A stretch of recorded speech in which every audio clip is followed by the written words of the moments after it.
नमस्कार मित्रांनो.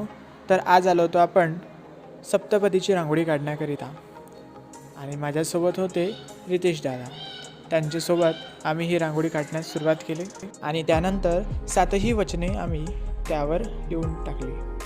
त्यानंतर आम्ही घरूनच पाकळ्या करून आणल्या होत्या फुलांच्या आणि जसं आम्ही तिथे आखलं होतं त्याप्रमाणे आम्ही तिथे फुलं रचवण्यास सुरुवात केली. तर तुम्हाला माहीत आहे काय सप्तपदी म्हणजे काय?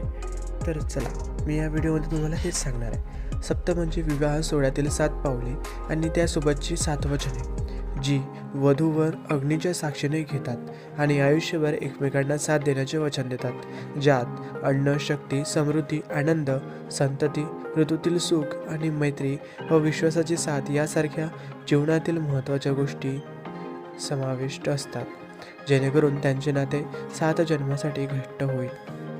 तर आपण यांच्या प्रत्येक पावलावरचे वचनांची अर्थपूर्ण माहिती जाणून घेणार आहोत. पहिले पाऊल अन्नपूर्णा. तू माझ्यासोबत पहिले पाऊल चाललीस म्हणून मी तुला अन्न पाणी देईन, ज्यामुळे आपले घर समृद्ध होईल. दुसरे पाऊल शक्ती.